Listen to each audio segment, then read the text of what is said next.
Day on the news, we see a new tragedy, a new horror, and many of us are struck with the question, why is this happening? What can we do to help? Maybe the answer starts in our own homes. There are many well-documented long-term effects of early childhood maltreatment. Some of these effects can cause harm to others or impact our own future mortality. The Center for Disease Control states child maltreatment as a significant yet preventable public health crisis, and their first step to solving the problem lies in raising awareness and commitment to providing safe, nurturing environments for children that is free from child maltreatment. What are ACEs? Well, according to a Kaiser and CDC study done in 1995 to 1997 on 17,000 HMO participants, they defined childhood adverse experiences as abuse, neglect, or household dysfunction occurring before the age of 10. Many of us, when we hear the word abuse or neglect, we think of something horrendous, but no. Many of these adverse childhood experiences are relatively small, but they still have a large impact on us. 40% of the original population reported zero adverse childhood experiences, but 16% of women and 12% of men reported 4 or more ACEs. That means 4 separate types of abuse, not 4 instances of one type of abuse, just to clarify. Few problems with this study. 17,000 HMO participants in 1995, that meant they were 85% white. Mostly had a college education. Most were safe, stable, and had been safe and stable for a generation or two. CDC acknowledges that due to childhood maltreatment, it makes one less likely to become well-employed, educated, and stable. Therefore, the people that they're studying in this study were the least likely to have access to the study. Bummer. But there's many other agencies tracking this information.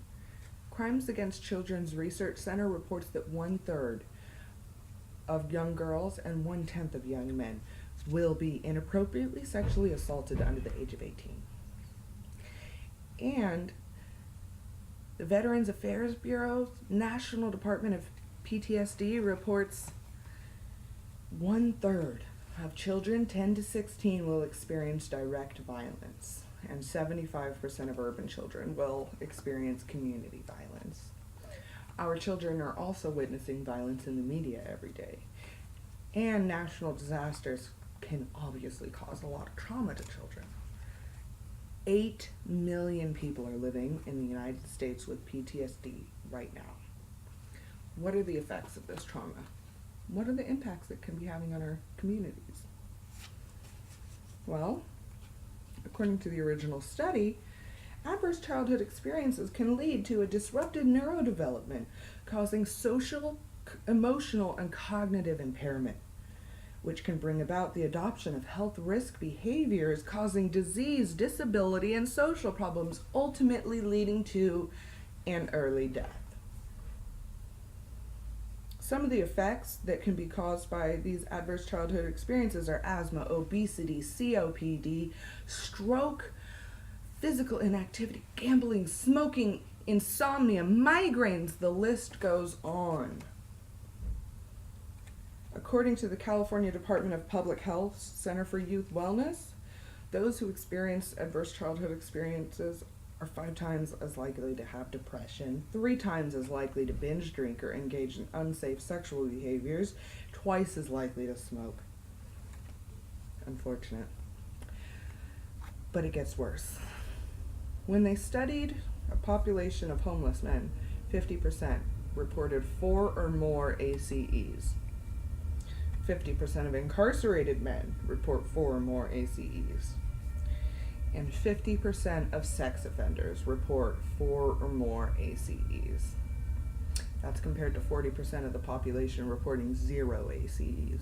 So why do all 3 of these categories have so many traumatized people in it? Can there be a link? Yes, it's called the cycle of violence.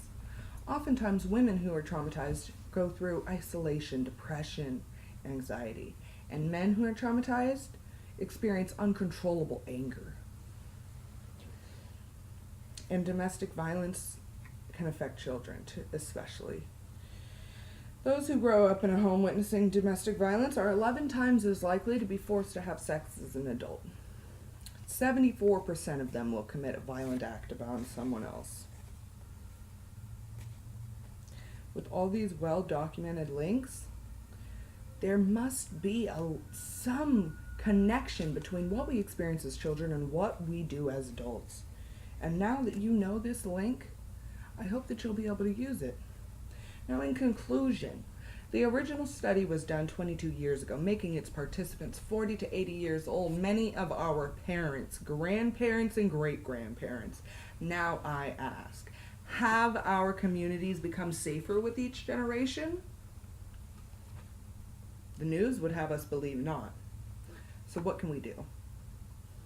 Is this cycle of violence expanding? As the population grows, so does our potential for violence and trauma and neglect and child maltreatment.